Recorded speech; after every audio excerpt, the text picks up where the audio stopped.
Welcome to the Women Lighthouse podcast, your friendly guide through all the ups and downs of life.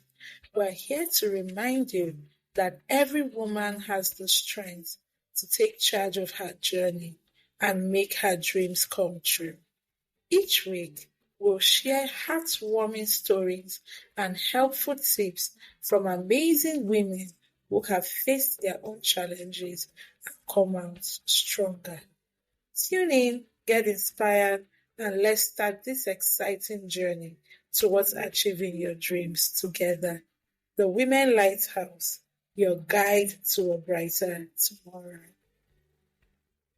Naomi Odibeli, you are welcome to the Women Lighthouse podcast. It's great to have you on the show today. You're welcome, Winnie. Thank you so much for introducing me. Thank you for the opportunity, all right, to be a guest here at the Women's Lighthouse. Thank you so much. You're welcome. So, to our listeners, on a lighter note, Naomi is like my baby. My gist of how we began. Basically, we attended school together, and if it were in the days of secondary school, I would say she was my school daughter. Yeah. But since we were in university, there is nothing like school daughter in university. So basically, she was my baby, and I'm so grateful to see how she has grown into being the woman she is today, and a wife and also a mother. So Naomi, we're going to be discussing on balancing life as a woman working remotely. And I know that you've had how many remote jobs have you had actually? Okay. I've had a couple, let me use that word. And I would like to answer your question this way because so many people have asked me, "Oh, Naomi, how did you get remote job? Was there something that actually inspired you to, start working remotely?" And I tell them not necessarily, because COVID gave me that opportunity. I remember back then in 2020, working with a call center. All right, so they were actually thinking of how they won't lay people off, and still give us the opportunity to serve them, and of course put food on our tables. So yeah.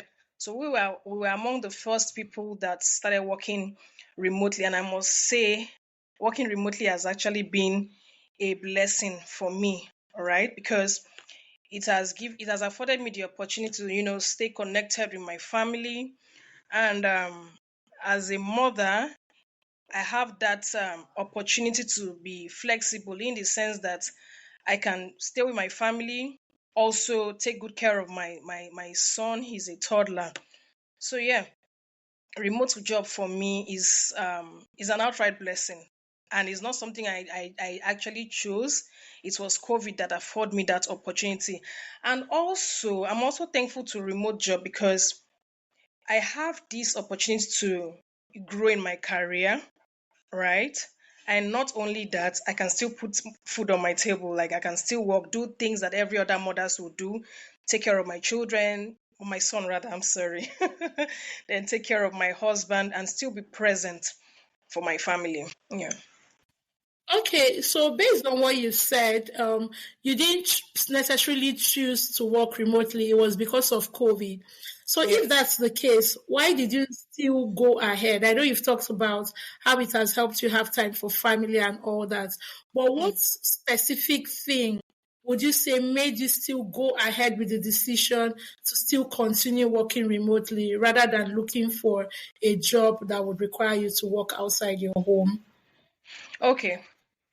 Why I still work remotely, one, and why I will continue working remotely, because first off, I have enough time on my hands, in the sense that yes, I would say it's not so if you allow working remotely to get to you, it won't give you a work-life balance. So it affords me the opportunity to create structures for myself, right?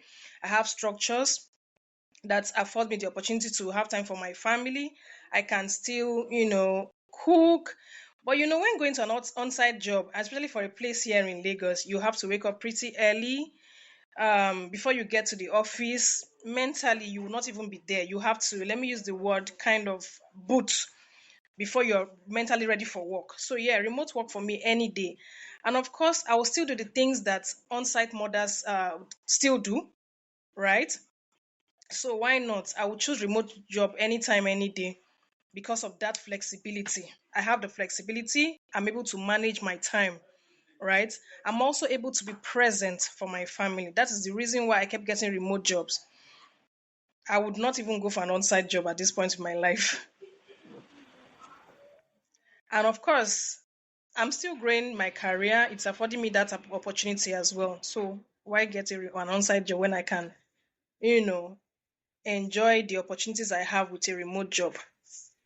Okay, so with all these that you shared, these are basically like the advantages of working remotely for you. So, what are Yes. some of the challenges you've experienced working remotely, or would we say maybe the disadvantages of working remotely? Okay. Working remotely, as much as it has its pros, it also has its cons too. In the sense that sometimes if you allow it, like I earlier said, you won't have a work-life balance. I know there are times when I've had to work into the late into the night, right? And secondly, I deal with a lot of interruptions because I have a toddler. So, yes, that's one thing. And there are sometimes family members don't understand boundaries, even if, yes, you clearly set boundaries, they don't understand it. So, these are some of the setbacks I have with working remotely. So, what do I do? Right. First off, I got cancellation apps that sorts of help me to not necessarily reduce the noise, but cancel this noise to an extent, right? And then I take short breaks because, of course, like I said, I have a toddler, and there are times when he will want to take a pee, mess up the place, and you cannot allow it be. So I take short breaks, and I don't forget to ask for help when necessary, there because it could be very overwhelming, right? So I ask for help when necessary, just so that I am, for lack of a better word, I am relieved. I feel better because, I mean, of course, if if I'm not healthy, if I'm not okay mentally, I won't be able to be a good wife. One, secondly, I would also not be able to be a good mother. So I ask for help when necessary. Then, with regards to like your remote job, I know there are some remote jobs that require, especially if you're working for an organization that is not um based in Nigeria, for instance, in our own context, there are Mhm. some remote jobs that may require you working at hours that are beyond the usual 9 to 5. So, for Okay. instance, someone like me, I have a challenge when it comes to sleep. Like my sleep pattern is just not it. In the Okay. sense that even during the daytime, it's hard for me to take a nap during the daytime, not to talk of disrupting my sleep at night. So, what would you advise such women to do if they're already having a challenge with their lifestyle, then having to incorporate a remote job that offers them the opportunity to work during odd hours, that's maybe at night or so? Okay. So yeah, the thing is, from the get-go, right, you would have to set clear goals, know your goals. And especially if you're working with a different time zone, you would also have to create standards.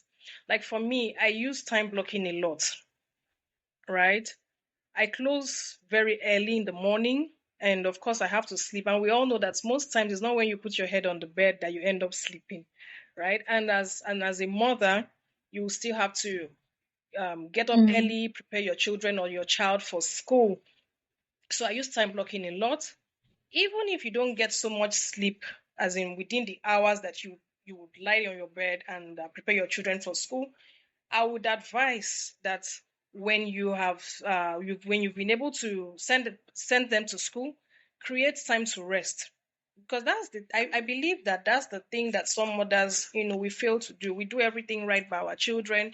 train them up, give them good clothes, take good care of them, give them nourishing meals and all that. But we forget ourselves. We don't take a lot of rest. And really, I don't really blame us because there's no time. But the truth is, we have to create that time for ourselves. So what I do is I create time for myself. I don't get to sleep for the whole 8 hours because I don't have the levity of time. So what I do is that I break, there's something I learned. It's called Pomodoro task, right? So I incorporate that into my sleeping habits too. I tell myself, okay, since I cannot sleep 8 hours because I don't have the opportunity, I'm going to break the sleep. If I'm closing work at 1 a.m., right? And let's say I'm able to sleep, say by 2, and I'm waking up 5:30 to prepare my child for school, joining devotions, doing my chores and all those stuff. Okay, when I'm done with this, I can sleep for an extra 3 hours, pending when my child will be brought back from school. Then I sleep like an extra 2 hours. That's the way I would advise people to try as much as possible to survive. Because if you want to sleep for that 8 hours, you don't have that levity. Okay, so it all goes back to what I was saying initially. You would have to set structures that works for you. You look at your schedule, set up a structure, look at your child's routine, your family routine as well. Just kind of set a structure that will work for you. Okay. Then you mentioned time blocking. How Mhm. do you do that? Can you explain further how you get to practice Okay. that? All right. So for time blocking, especially with respect to my sleep and work time, I don't take calls in around those hours. So if I'm sleeping, say from 9 till 12, I don't take calls. I put my phone on silent, right? Just so that I'm unaware of the calls coming in. Because if I don't do that, I won't have enough time to sleep. Or even if I'm not sleeping, maybe I have something to do, maybe it's a course or a class I want to, join. I won't have that opportunity, right? And don't get me wrong, I also block time to relate with my family. Do you understand? If I'm picking up a phone to call any of my family members, okay, because of the fact that I don't have enough time on my hand and I still want to be there for my family, be there for myself as well, and still be there for my job, I try to designate, an amount of hour for each activity in my life. So that's how I block my time. So the time that I accord for sleeping, you can't catch me making calls at that particular time, right? Because if I miss it at that time, of course I won't sleep again, right? And you know that we need sleep to function well in life. That's how I block my time. Okay, so basically, from what you said, it means for you to be able to actually balance your life while working remotely requires a lot of self Definitely. discipline. So, what of for women, for instance, who currently are working 9 to 5 and are working outside the home, but they desire to transition to a remote job role? How can they go about it? How can they apply for those kind of jobs? What can they do? Do you have some tips for them that they can apply to make that possible this year? Okay. Yeah. So the thing is, and this is something I advise everybody that asks me such question, right? First off, you need to be you need to be patient with it. It doesn't just come, all right? While you're doing your normal on-site 9 to 5 jobs, take advantage of platforms like LinkedIn and network a lot. You see, so many people they love the idea of remote job, but they are not ready to take a plunge in the sense that so many people they don't network, right? You have to network, especially you, and again, you have to know what you want for yourself, right? For myself, I have a niche in customer service, right? I network with those in customer service as well, especially those that don't share same time zone with me. And it has afforded me the opportunity to, learn the time zone, relate with people that are not in quote, that are not Nigerians, right? And these things take time, but eventually it will happen if that's what you want. So I said all that to say this: one, network a lot. Secondly, make good use of platforms like LinkedIn, comment on posts as well, showcase yourself, make videos, tell people what you really want. You cannot light a candle and hide it under a bushel. You know that you have these skills. Why hide it? Come out and tell people what you can, the value that you can bring to their company. There's also platforms like Upwork as well, Fiverr. There are a lot. We have so many Nigerians working remotely. And then, what again? Also, try as much as possible to elevate yourself by taking up courses that will help you upskill as well, because there's nothing as bad as when the opportunity comes and you are not ready. All right, so that even if an interviewer looks at your profile and, okay, I think this is somebody we need in our company, you should be able to come prepared. We've had cases where Nigerians, we where they employ Nigerians, and when they come in, they're like, you don't even have anything to show for it. So you really need to prepare yourself too, to get yourself there. Okay, okay, that's lovely. So, with regards to setting boundaries, how do you get to set boundaries so as to create that balance for you as a woman that works from home? Okay. So what I did, right? I invested in a workstation, right? And I gave that impression that when you see me at my workstation, I'm in quote literally at work, right? So you don't even come there. And of course, the kind of job that I do is based on schedule. So I communicate my schedules with them. I'm like, okay, so time to so time, please. I'm very busy. I wouldn't like to be disturbed. I actually communicate with family and very close friends. They know when to call me, right? And I can also make them understand that it's not like I will not be there per se, but I can't receive calls. You can actually send me text messages. You can actually send me, voice notes. That's how I try to maintain that, or to set boundaries, especially when I'm at work, just so I don't get disturbed or distracted. Okay, so then what of now? This is the reverse with regards to the employer, because Mhm. you could have some employers that actually respect the timing of the job. But I know that there are also some employers that just feel because you're not working on site, you are available to work at any point in time. So how do you set boundaries within the employment setting so that you are not exceeding the timing that is allocated to you actually working, irrespective of the fact that you're working from? Okay, that's a very good question. That is because I've found myself in such positions so many times, right? Mm, And to be honest, I mm. try to, within the designated work hours, right? I try to, should I use the word, dot my I's and cross my T's most times. And it still comes down to boundaries, because I remember, yeah, when I was working with the Nigerian company, I experienced such. And to be honest, for what I did was I give like an extra 1 hour. That is, if I have so much on my plate, I give an extra 1 hour. Then there's something I do, because I write a lot. I write my to-dos a lot. Yes, I've used what's it called? I'm sorry, I can't even remember right now. There are some apps I use to for my to-dos, but most times I still fall back to writing them down. And especially because of the nature of my job, I used to be a key account manager then, so you have so many calls coming in, calls that were not even expected. You never believe that, okay, on that particular day I'll have such calls. They may be unscheduled meetings. So what I do is, sometimes I try to discuss with not necessarily my employer now, because the truth is, and I'm saying this based on my own experience, right? I've never had an employer tell me, "Oh, Naomi, if work is supposed to be closing at 5, come and work at 6," right? These complaints or these concerns that I had was usually with my customers. So I try to see how I can get them to have the meeting within work hours.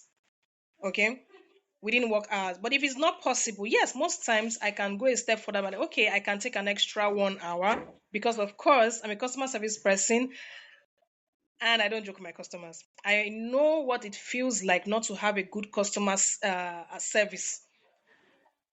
right? I don't joke with my customers. I don't joke with them. And I love a very good customer service. I keep saying it that if I have a business tomorrow, I believe that my employees are going to give the best customer, service experience to my customers. So, yeah, I don't joke with customer service, right? So I see how I can do my job within the designated time.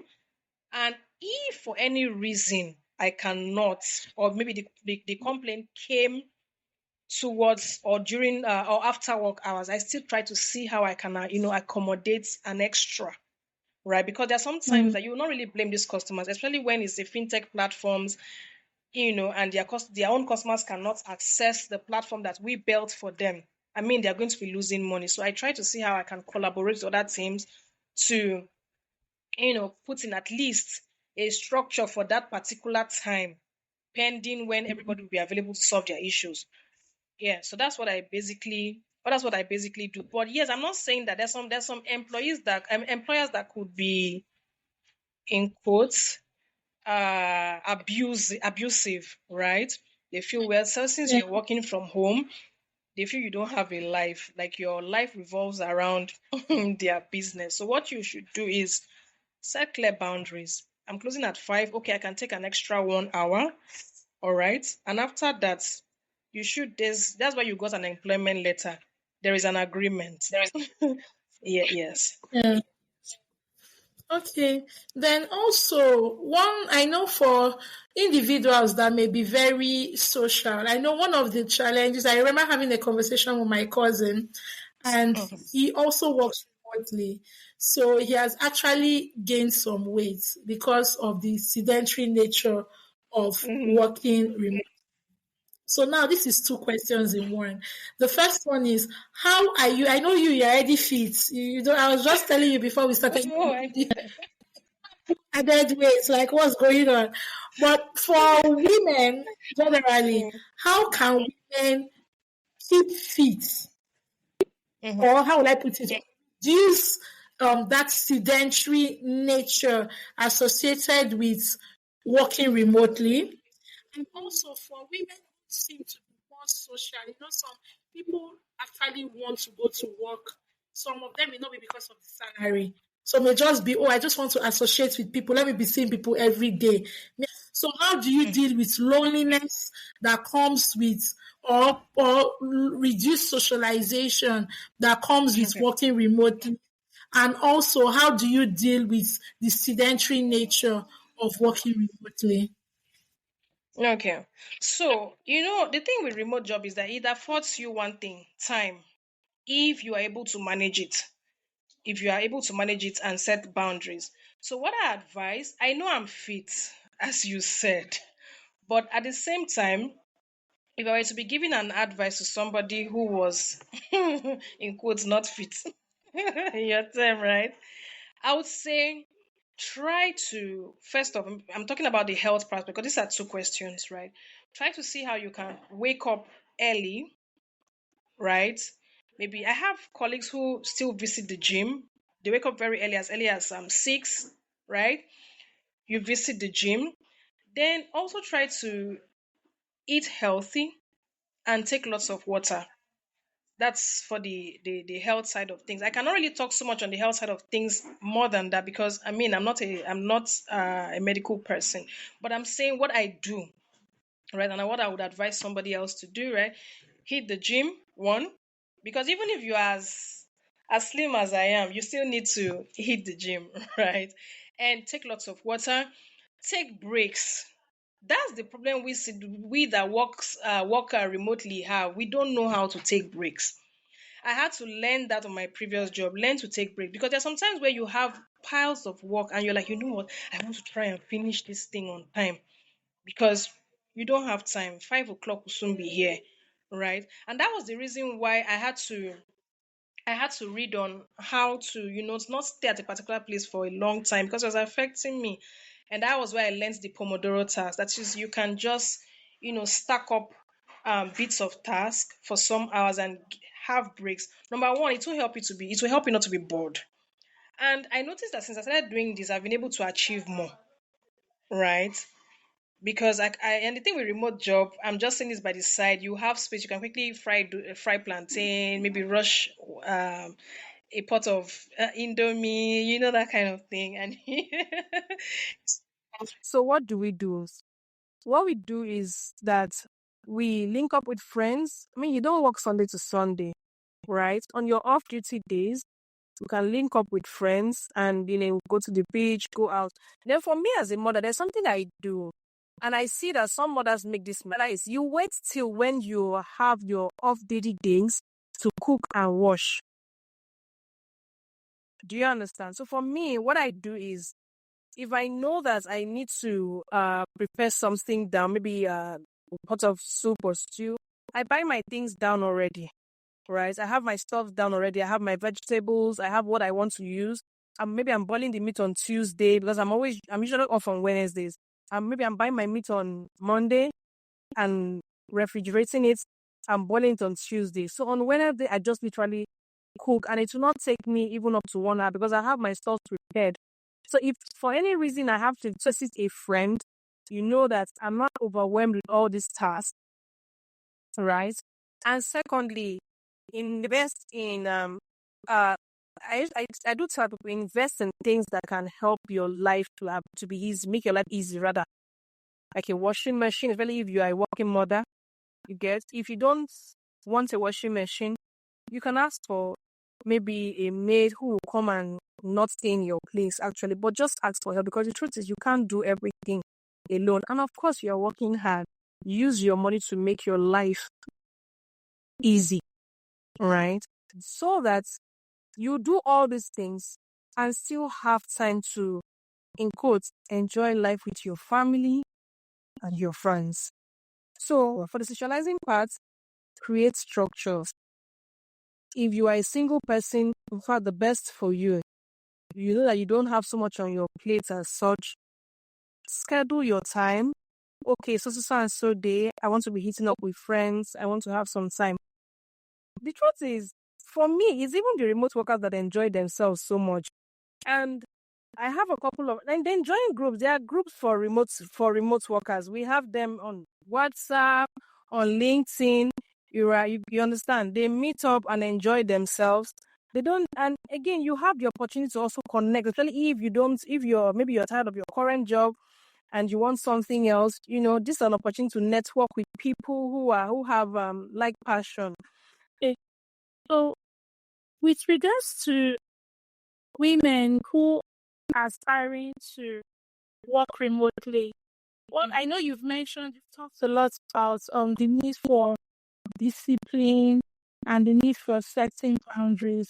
But I would also want you to still speak more to what skills can these women basically, what skills do they need to thrive in a remote work setting? What kind of skills will you encourage women that are aspiring to have a remote job to acquire in order to thrive? Okay. So the thing is, they don't necessarily need to have a specific skill to work on the remote job. The skill they need to have is they need to know what they want first. For example, I'm a customer service person. Customer service, you need to ask some things like empathy. You understand patient, and those soft skills. And of course, and know that every industry have their own kind of certification. So yes, it's good to get yourself certified. So right, all right, do courses. Just find an avenue to grow, and you mustn't have so much money in the bank to upskill. There are free courses on Allison that you can take advantage of. Then yes, we have Udemy as well. We also have LinkedIn. We have Google. Also, we have YouTube as well. Even all these platforms where we find jobs, thankfully, YouTube has been able to teach us how to use these platforms to our advantage, right? So you have to find a job that aligns with your skill and family need. Because for me, I wanted time, like I said, yeah, COVID gave me the opportunity. But deep down in my heart, as much as I am a career person, I wanted to have time for my family and have time for my children. So know what you want first, right? Before plunging into the river of remote job.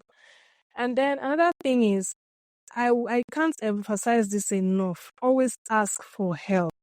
Because to be honest, this thing can be very overwhelming. Ask for help when necessary. If your spouse is unavoidably absent, you can ask a family member to help you. You can, get a nanny, somebody to help you. You can get a cook, whatever works for you, just so that you have that wealth of time. And then also prioritize your well-being. You have to really prioritize your well-being. So with regards to that skills, you have to know what you want first. If you want to become a virtual assistant, there are skills you need to become a virtual assistant, right? If you are a customer service person like me, there are skills you need. Ability to work on different CRMs, that is customer relationship management tools. Your soft skill, that is how to handle customers, because how to relay bad news to customers. Because in this our job, even as a medical doctor, there are sometimes when the news will not be, it's not a good news, right? But you won't outwardly tell the customer, oh, you have cancer. Do you understand? There's a way you can, make the customer see the brighter side of life and still let the customer know that, okay, this is a terminal disease that I'm sorry to use the word, because my patients rather know that this is a terminal disease, and this is how you can have a positive outlook, right, about life. So it all boils down to knowing what you want and then knowing where to get these jobs. They are everywhere. YouTube is also your best friend. Like I said, Udemy is your best friend. Allison has a lot of free courses. You don't even have to pay. You only pay for the certification, right? That's on Allison. So you can go there, just think of whatever you want to do and get yourself educated.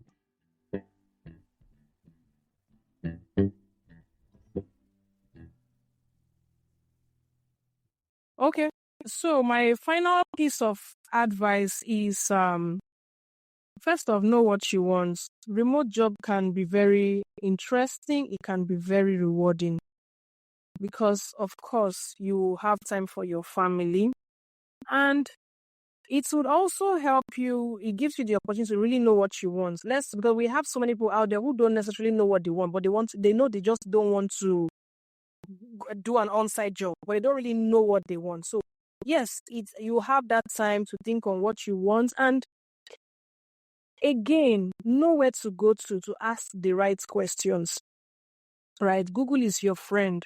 Use Google a lot. And some people don't really make good use of their LinkedIn pages. I see that some people have LinkedIn, but they just have it for, okay, let me just have it so that if someone asks me, I know that I have a LinkedIn. LinkedIn is a platform whereby you have a lot of jobs, right? You make use of your LinkedIn page. Even if you don't have something to post, always engage in other people's posts. And of course, ChatGPT. Oh my goodness. Use ChatGPT a lot. ChatGPT is my go-to friend. Right? Yes, ChatGPT. Let's say you don't know what you want to do. I've asked, and the thing with ChatGPT is that you can ask it questions like you're asking a human being, right? Make use of ChatGPT as well. Let's say you can tell ChatGPT, oh, I have experience in marketing, business development, but I want to upskill. So you can put in quotes, what courses should I take, or how do I navigate, in a foreign, in a foreign platform, all those things, and it will tell you, it will tell you what you need to do, right? I've leveraged on ChatGPT. It has been very helpful. Yes, and like I said, LinkedIn is also somewhere you should go to, and YouTube too. use YouTube to your advantage. YouTube is not only for, you don't only go there to watch movies. There's a lot. YouTube is a land of gold, right? So many people don't explore it enough. There's so much to learn from YouTube.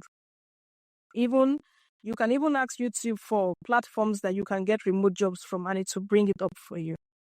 That's how good it is. Thank you for tuning in to today's episode of the Women Lighthouse podcast. We really hope today's episode has given you some great tools, resources, and a boost of confidence to take charge of your journey. If you enjoyed this episode, be sure to subscribe on our YouTube channel and hit that notification bell so you never miss an update. You can also follow us on our social media handle for even more tips and a wonderful community that's all about supporting your growth. Join us next time for more uplifting stories and encouraging insights. Until we meet again, keep shining bright, stay inspired, and embrace your unique path to a better tomorrow.